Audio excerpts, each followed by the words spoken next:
It's happening. Well, Paddy, it feels like any fight that you're in is a big fight with a lot of attention, right? But co-main event, Las Vegas, fight capital of the world. I mean, does this feel like a big moment in your career? It's just another fight, lad. You know what I mean? This is just standard. Every fight's going to be the biggest fight of my career, every one I take. So I just take everything in my stride, lad. This is business as usual. You've always had a lot of attention on you, even from the early days. But I mean, it just keeps getting bigger, and there's more cameras, and there's more people, and even in Las Vegas, people are mobbing you. Does it ever get to a point where it's like almost too much, or more than you expected to have to deal with? Nah, I always saw this in my future. I knew what was coming. I always said I'm going to be the biggest star in this sport, and none of it takes me by surprise. You know what I mean? I'll stop and give anyone me time, as long as they use the manners. You know what I mean? I don't like it when people are rude. That's it. As long as people say please and they don't just headlock me and try and take a selfie. You know what I mean? I'll take time out of my day to speak to anyone, because without them fans, I wouldn't be where I am today. Talk about the build-up for this one, because Jared's been very respectful of you. He says he's kind of a fan of you. He's like, he's not a hype train. He's the real deal. What have you made of the way he's treating you ahead of time? I really like Jared. Know what I mean? We've got a mutual respect for each other. I think he's an amazing human being. What he's come back throughout his life, he's turned his life around. He's such an inspirational and motivational person. Like, I have got the utmost respect for him. I really have. I think he's a very nice, genuine dude. I seen him yesterday and he come over and give me a hug, lad. Come over and give me a hug and shook my hand. And he put online, he's got very soft hands. And people were giving him shit over it, saying like, why didn't say nothing to his face. I didn't take it like that. I have got very soft hands. Know what I mean? And I don't use moisturiser. I have got soft hands. It's me knuckles what you've got to worry about. What do you make of him as a fighter? I mean, does he present any unique challenges that maybe you haven't seen before? No. I don't think he does. No disrespect to him, but I don't think he does. Know what I mean? I think Jordan Levitt's a better grappler. I think Luigi Vendramini's a better striker.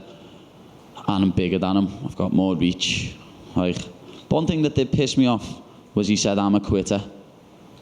I've never quit. I've been choked unconscious and went 5 rounds twice against 2 steroid abusers when I went into both of them fights injured.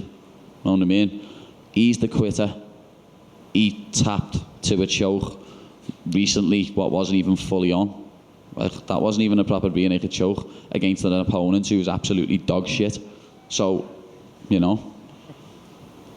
Last thing for me, Paddy, I mean, a win here, obviously all eyes are on you, big spot. How fast do you want this thing to go to the top of the division? I mean, I think now people are taking you real, are you ready for contenders? They're not, though.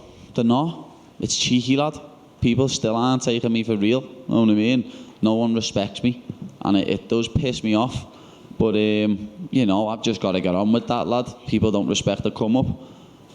Simple as. Paddy, do you think, we sometimes talk about fighters having their breakout moment, right? This is going to be this fight. This fight's going to be my breakout performance. Because every one of my past opponents, people are like, oh, he's not good, he's not good. I personally think my best opponent was my debut, Luigi Vendramini. He gets a bad rap, lad. You know what I mean? The only fights he lost the majority decision to Faraz Ziam. He's also pony-like. He lost his debut at welterweight, and then I beat him. But that's me. You know what I mean? People say, oh, because he got cut. Yeah, Vargas wasn't the best. He wasn't. Jordan Levitt, very good. No one had ever finished him. Everyone was talking about Claudio Puelles. Ooh, he's fucking shit as well. You know what I mean? And he couldn't finish him. But everyone was saying that he'd beat me. And I went and finished Levitt on one of my worst nights, when I turned up with a lot of shit going on behind the scenes, and I still finished him in the second round, lad. And I'm disappointed in that performance, just like I was the Vargas one. I don't think I've put a good performance in since my debut, and that wasn't even that good. But this is going to be my breakout performance. People are going to see the improvements I've made over the past 15 months since I signed with the UFC. You're going to see. In fighting, often we see these guys who are able to bring people with them, right? The travelling crowd. I know, December's not necessarily the best time. People are saving money for Christmas. No, it's not. Are you expecting some scouts? Oh, of course, yeah. I've sold a good few tickets myself. Got tickets for me mates. Obviously, it goes without saying. But it's not even just that, lad. I'm fighting in America, and I know full well Jared's going to get booed, and I'm going to get cheered. That's a fact. It just is. It's going to be mad for him, lad, because I think he might get a good cheer and that, but when he's standing in that cage and everyone's singing, oh, Paddy the Baddie, his ass is going to fall out of him. Paddy, just here to your right. News came out the other day that you launched your own foundation. Can you kind of talk about that? I know it's kind of targeted to your local area at the minute, but I'm sure it's something you want to like expand throughout England as well. Yeah, it's not just targeting me local area, lad. It's just helping kids in general, like, get fed. The amount of kids what you hear nowadays, what are on the breadline and are struggling to get food. You know, I'm just trying to help any way I can, just like people like Marcus Rashford have done the same in the UK. And then, like I said that in March, and people are saying, oh, he's just saying that. Well, what now, lad? You know what I mean? My foundation's up and running. What have you got to say now? And then I still see people talking shit who haven't got a clue. You know what I mean? I'm going to have help men's mental health charities. You know what I mean? That's another big thing to me. And talking about Jared there, he's got such a crazy life story, you know, pronounced legally dead for 2 minutes. It's something that I'm sure you must be thinking, God, this guy's got a crazy story. What's your thoughts on, you know, his background and the things that he's had to come through? As I say, he's such an inspirational character because he's come through all sorts, you know what I mean? You couldn't even name all the things what he's come through, and now he's back. He's back and he's fighting in the UFC, and he's setting a good example for people in that walk of life. And I can't take my hat off to him enough, lad. I respect him so much as a human being. I wanted to ask, when you went to Conor McGregor's pub, you had a massive food binge, and you had a FaceTime with him. I know he helped you out with the bill. How much did he spend all the money on the bill for you? Did he pay it all? Yeah, he paid it all, lad. Are we talking 100 quid, 200 quid? We didn't even see it. We didn't see the bill. He just said, I'm taking care of it. But I was eating and Molly was drinking, lad, so you can imagine how much it was.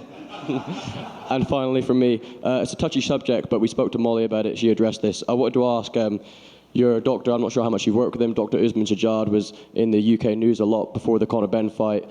You were listed on his website and you took pictures with him. I just wanted to ask your relationship with him. So because I took a picture with someone? Have you worked for him for this fight? Have you worked with him before? I've never worked with him. He took me to get an MRI scan once. Is that all right? Or is that... Just wanted to ask you. Yeah, tip for asking that question, like. Paddy, to your right. Over here. Just wanted to ask you, you know, as you get higher in the UFC and you get more notoriety, you become kind of like the Super Bowl, the big fight for everybody. So that creates a little extra burden on you, right? You have to raise your game each time because you know you're going to get the best from other guys. Is that something that you're aware of that you've dealt with in the past in your career? Yeah, people step up when they fight me, you know what I mean? They come in the best they've ever looked. It's just like when football teams play Liverpool, lad. They roll over for Man City and let them beat them. But when they play Liverpool, lad, they turn up on the day and play the best they've ever played. That's what people do against me. I get the best version of everyone. And so when you do get the best version of everyone, does that force you to like never take a day off? Like sometimes, you know, you don't feel like practicing, but because of that, because you know the guys you're going to fighting are going to be stepping up and giving you your best, does that require you to be on point all the time? There's a lot of days I don't want to get out of bed, lad. A lot of days I want to just stay in the pit and not get out of bed. But it's something I've got to do. I work my arse off to be in this position that I'm in.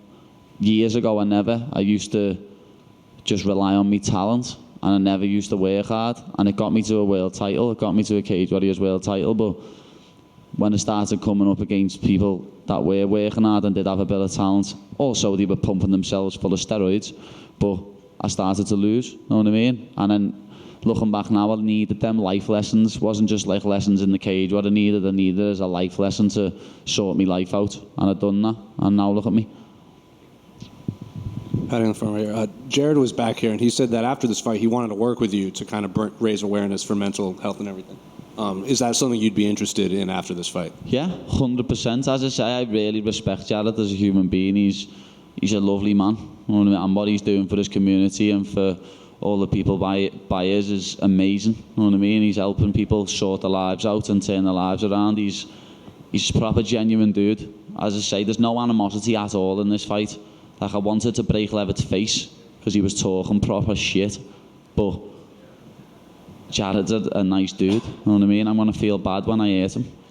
And then in the Embedded series in episode 1, they showed that scene of that guy coming up to you and saying, like, your message saved my life.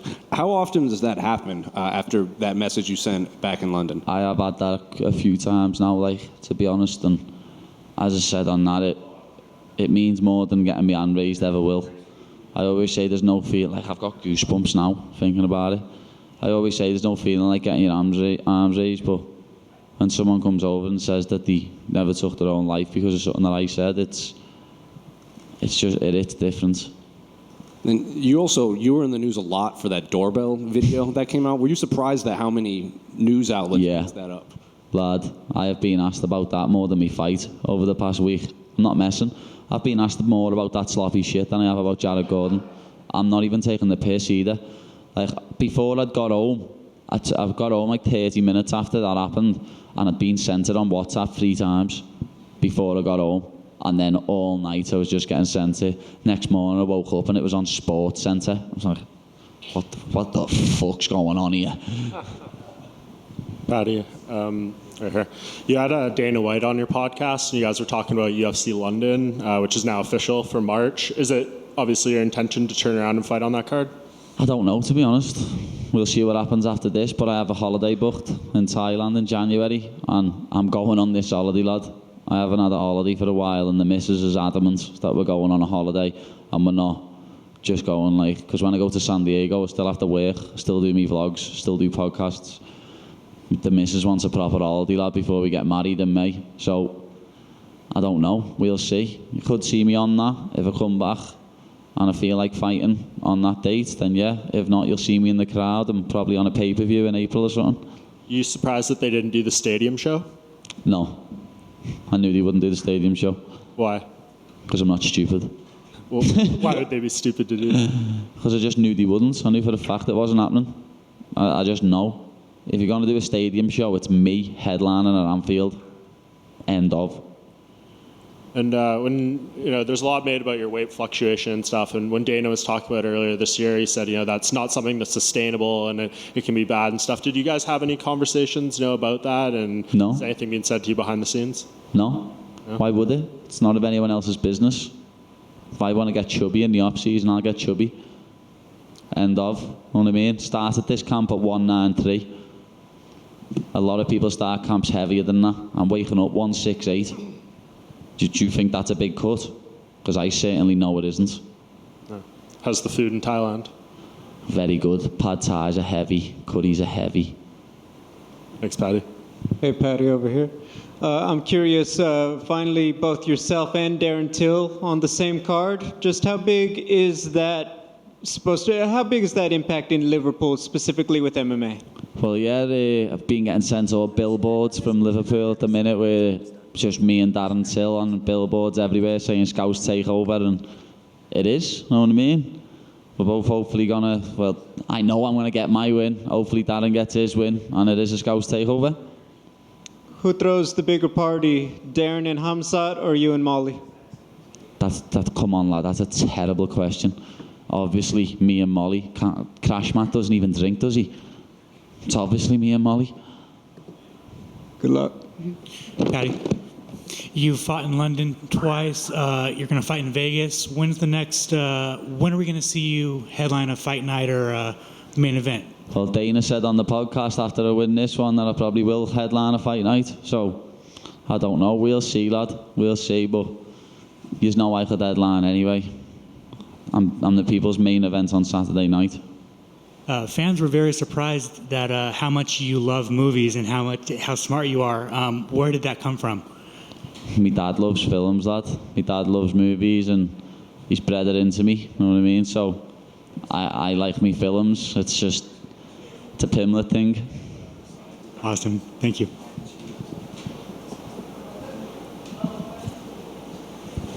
Yeah, just wanted to get your thoughts on Volkanovski and Islam, yeah, sorry. Yeah, it's going to be a scrap, you know what I mean? I got so much stick for picking Charles against Islam, which was crazy, because a lot of people picked Charles, but still on social media posts and stuff, you picked against Islam. Yeah, because Charles had fought the better people, and I thought Charles was going to win. Can't I have a prediction anymore? People saying you haven't given props to Islam. I have. He looked unbelievable that night. He absolutely dominated Charles. I would have put up a better fight than Charles did that night, to be honest. But him versus Volk's going to be a scrap. Volk, especially if Volk's power transfers up to 155, because he's probably going to have a speed advantage. And his cardio is going to hold up even more because he's moving up a weight. So it's a very interesting fight. I'm looking forward to watching it, to be honest. Paddy, right over here.